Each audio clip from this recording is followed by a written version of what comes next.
Kurun waktu disampaikan adalah 13 tahun di Makkah dalam posisi beliau tertindas bersama kaumnya yang lemah, sehingga tidak mungkin merancang kalimat-kalimat yang indah. Pada kurun 10 tahun berikutnya di Madinah pun tidak kalah beban perjuangannya, karena banyaknya peperangan yang harus dijalani umat Islam saat itu.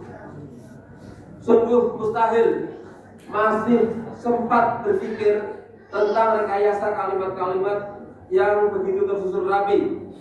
Terlebih lagi, tidak ditemukan riwayat maupun kisah bahwa para sahabat yang hidup di masa turunnya Al-Quran membicarakan masalah numerikal ini. Keunikan lain semisal kata dunia dan akhirat dalam Al-Quran sama-sama muncul 115 kali. Kata hayat yang artinya hidup dan kata maut yang artinya mati, yang sama-sama di Al-Quran muncul sebanyak 145 kali. Kata syaitan dan kata malaikat dalam Al-Quran sama-sama muncul 88 kali. Kata nur, cahaya, dan kata zulmun yang artinya gelap dalam Al-Quran sama-sama muncul 49 kali. Kata bari yang artinya daratan muncul 13 kali, sedangkan kata bahar, lautan, muncul 32 kali. Jika kita hitung, rasionya adalah 29% berbanding 71%, di mana hal tersebut setara dengan komposisi daratan terhadap lautan di bumi yang kita tinggali ini. Sama-sama daratan berbanding lautan adalah 29 berbanding 71. Fakta-fakta tadi baru sebagian kecil saja dari sampel lain yang baru ditemukan pada abad 20 yang lalu melalui penelitian di era digital. Al-Quran diturunkan pada saat yang tepat. Kehebatannya terutama terletak pada kekuatan akurasi linguistik serta keindahan bahasanya. Kurun masa Al-Quran diwahyukan bersama di tempat itu, masyarakatnya sangat menghormati tokoh-tokoh yang menguasai.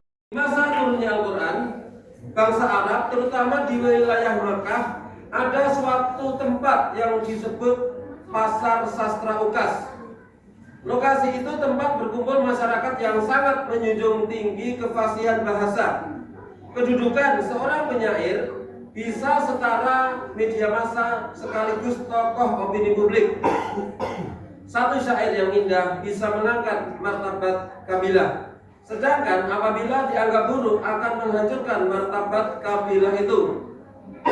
Namun begitu Al-Quran sampai ke telinga para tokoh terhormat itu, runtuhlah moral mereka. Sikap yang muncul menjadi terbelah tiga.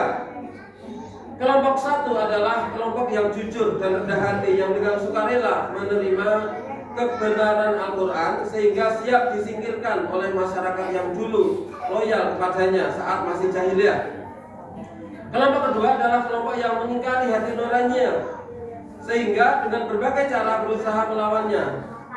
Kelompok ketiga adalah kelompok yang menerima namun lebih berhati-hati dalam bersikap dan cenderung mencari aman terlebih dahulu. Namun begitu kondisi dirasakan sudah aman, mereka pun akhirnya berani terang-terangan menerima Al-Quran sebagai wahyu yang disampaikan kepada Allah merupakan suatu kebenaran. Dalam suatu riwayat, Al-Walid bin Mughirah adalah seorang elit Quraisy paling berpengaruh dan sangat ahli sastra Arab berkata, "Demi Allah, aku baru saja mendengar perkataan dari Muhammad. Itu bukan ucapan manusia, bukan ucapan jin. Sungguh ucapannya memiliki keindahan. Bagian atasnya berbuah, bagian bawahnya subur, dan ia akan mengalahkan apa yang ada di bawahnya." Meskipun akhirnya tokoh ini tidak mengikuti kata hatinya dan tetap menjadi kafir sampai akhir hayatnya. Tokoh kedua adalah Utbah bin Rabi'ah, seorang diplomat dan aktor ulung Quraisy. Saat mendengar bacaan surat Al-Fusilah di ayat Sajadah, dia berkata, "Aku telah mendengar perkataan yang belum pernah aku dengar sebelumnya. Demi Allah, itu bukan syair, bukan sihir, dan bukan perdukunan." Ia bahkan menyarankan kaum Quraisy membiarkan Muhammad SAW